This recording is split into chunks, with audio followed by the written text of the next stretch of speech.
துறை என்னென்னு பார்த்தீங்கன்னால் விவசாயம். எல்லா பக்கத்தில் நீங்கள் பார்த்தீங்கன்னா தெரியும் உங்களுக்கு. அதிலே அண்மித்த கொஞ்ச காலமாக 2 பெரிய துறைகள் இந்த காலநிலை மாற்றத்தால் அல்ல இந்த எல்லினோ போன்ற தோற்றப்பாடுகளால் பாதிக்கப்படுது. ஒன்று மீன் பிடிக்கிறார்கள், 2வது விவசாயம் செய்கிறார்கள். நான் போன அக்டோபர் மாதம் 1ஆம் தேதியிலிருந்து பிப்ரவரி மாதம் 28ஆம் தேதி வரைக்கும் கிட்டத்தட்ட 42 நாட்கள் நானே அந்த மீன் பிடிக்கிற ஆக்களை கடலுக்குள்ளுக்க போக வேண்டாம்னு சொல்லியிருக்கேன். போதாத குறைக்கு இதில் பெரிய கவலையான விஷயம் என்னன்னு பார்த்தீங்கன்னா, தென்மேற்கு பருவக்காற்று தொடங்கினால் வடக்கு கிழக்கு கடற்பகுதியில் கொஞ்சம் ஒரு அமைதியாக இருக்கிறது.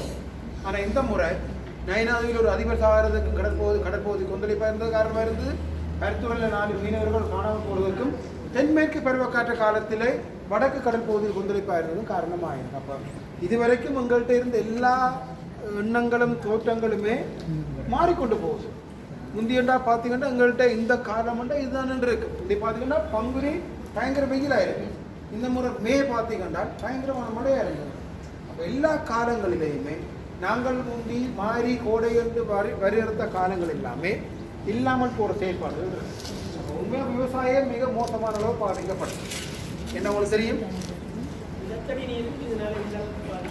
மிகப்பெரிய அளவில் பாதிப்பு நான் கூட சொல்கிறேன். எங்களின் அடிப்படையே கடல் தண்ணி தான், மழை தண்ணி தான்.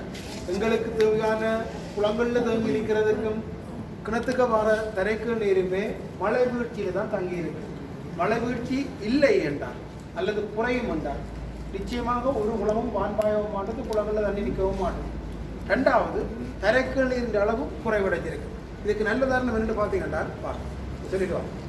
எங்கள்கிட்ட மாறியில் நாங்கள் ஒரு சில சமயங்களில் வீட்டு கிணத்துக்கு வாளிக்கு கயிறே தேவையில்லை, மட்டமாக நிற்கும்.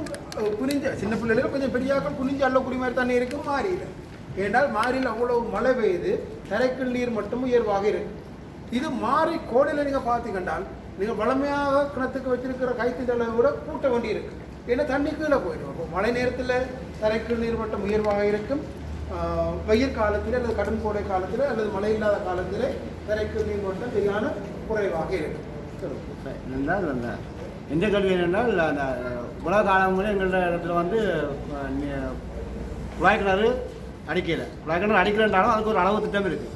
ஆனால் இப்போ பார்த்தேன் என்றால் அரசாங்கமே அதுக்கு அனுமதி அளித்த மாதிரி கிட்டத்தட்ட நீங்கள் பார்த்தீங்கன்னா 100 அடி 150 அடிக்க வடிக்கிறேன். அப்போ 100 அடிக்கலாம் அடிக்கலாம். அப்போ அந்த அளந்த கிணத்துல கடைசி வரைக்கும் தண்ணி இருக்கும். நாள் முழுவதும் உரைச்சி கொண்டிருக்கலாம். ஆனால் எங்கே ஒரு கரையோர பகுதியில் நான் இருக்கிறது மாதிரி தான் ஒரு உப்பு தண்ணி வர பிரச்சனை கிளிநொச்சிக்கு ஒரு பெரிய பிரச்சனையாக மாறி இருக்கு.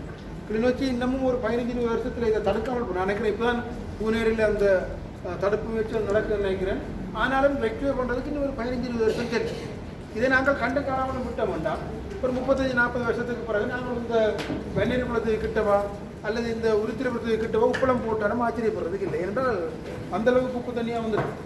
நீங்கள் பார்த்தீங்கன்னா தெரியும் உங்களுக்கு, அந்தளவு மோசமான சூழ்நிலை இந்த குழாய் கிணத்துல இருக்குது. குழாய் கிணறு உண்மையாக அங்கண்ட பழைய காலத்து கிணறுகள் எல்லாம் பார்த்தீங்கன்னா அதுக்கு ஒரு ஆழம் இருக்கும் கீழே. இது அப்படி இல்லை. பூமியின் உண்மையாக கட்டிங்கன்னா நடு இதயத்தில் ஓட்ட போடுற மாதிரி தான், முழு ரத்தத்தை எடுக்கிறதுக்கு இதயத்தில் ஓட்ட போடுற மாதிரி தான் இது நடக்கும். ஒரு சட்டமும் இல்லை. ஆனால் ஒன்று சேர வேண்டும் சொல்லினால் இதை அந்தந்த பிரதேச சபைகள் நியதி சட்டம் என்ற பேரில் உருவாக்கி கொள்ளலாம். பிரதேச சபைகள் விதிகள் உருவாக்கி வச்சிருக்கிறாங்க. பிரதேச சபைக்கு அந்த அதிகாரம் இருக்குது. நினைக்கிறேன் பிரதேச சபைகளுக்கு இன்னமும் பெருசாக அந்த மாதிரியான நிலைமைகள் உருவாக்கப்பட்ட மாதிரி தெரிகிறேன். ஏன்னா நான் இன்றைக்கு வரைக்கும் பார்த்தேன். யாழ்ப்பாணத்தில் நான் ஒரு நாள் வேலைக்கு போகிற பொழுது கடவுள்கள் என்ற பெயர்களில் தான் குழாய் கிணறுகள் எல்லாமே இருக்குது. ஒரு மிஷின் போகும், டிராக்டர் போகும், பிள்ளையார் பெயர் இருக்கும், சைக்கிளில் மிஷின் பட்டியில் ஏதோ பிள்ளையார், ஆண்டவன், சிவன் அப்படி இப்படி எல்லாம் போட்டு வச்சிருப்போம் எல்லாம். ஆனால் ஒவ்வொரு நாளும் அந்த வாகனங்களை காணக்கூடிய மாதிரி இருக்குது. நினைக்கிறேன் ஒவ்வொரு நாளும் அது அறிக்கை வேண்டும்னா முந்தி பார்த்தீங்கன்னா கிணறு ஒரு இடத்துக்கு வச்சிருக்கு. இப்போ சின்ன பிறப்பில் வீடு கட்டுறதுனால கிணறுக்கு முக்கியத்துவம் கொடுக்காமல் குழாய் கிணறு என்ற ஒரு கிட்டத்தட்ட ஒரு 2 தான் கணக்கு தேவைப்படாது. அப்போ இன்னும் நீங்கள் சொன்ன மாதிரி அது ஒரு மிக முக்கியமான பிரச்சனை. அதை ஒரு முறையான வழிக்கு கொண்டு வரவில்லை என்றால் ஒரு கட்டத்தில் கருவேற பகுதியில் இல்லாமல் மிகப்பெரிய அளவில் உப்பாக இருக்குது. நீங்கள் பூனேரியிலேருந்து வந்துருக்கிறீங்களா? பூனேரியில் நீங்கள் பார்த்தீங்கன்னா பூனேரிக்கு இருக்கிற மிகப்பெரிய சவால் என்று பார்த்தீங்கன்னா எல்லா வயல் நிலங்களுமே உப்பாக மாறி வயலில் கைவிட்டு போகிற சூழ்நிலை இருக்குது. அதுக்கு காரணம் இந்த உயர் நீரின் இந்த நீரின் உள்ளீர்ப்பு தான். கரிவரங்களில் கொஞ்சமாக இருந்த தண்ணி எல்லாமே நடுப்பகுதிகளில் அதிகமான குழாய் கிணறு தோண்டி பம்ப் பண்ணி இழுக்கிறதுனால கரிவரத்தில் இருக்கிற தண்ணி எல்லாமே இல்லாமல் போகிற சூழ்நிலை. அப்போ கரிவர பகுதியில் மிச்சமாக இருக்கிற கொஞ்ச நெஞ்ச குடிநீரும் குறைஞ்சிருந்தால் அதுக்கு பிறகு நீங்கள் பார்த்தீங்கன்னா எங்களுக்கு இருக்கிற தண்ணி ஒன்றுமே இல்லாமல் இருக்கும். அடுத்த நீங்கள் பார்த்தீங்கன்னா மெயின் படம் நான்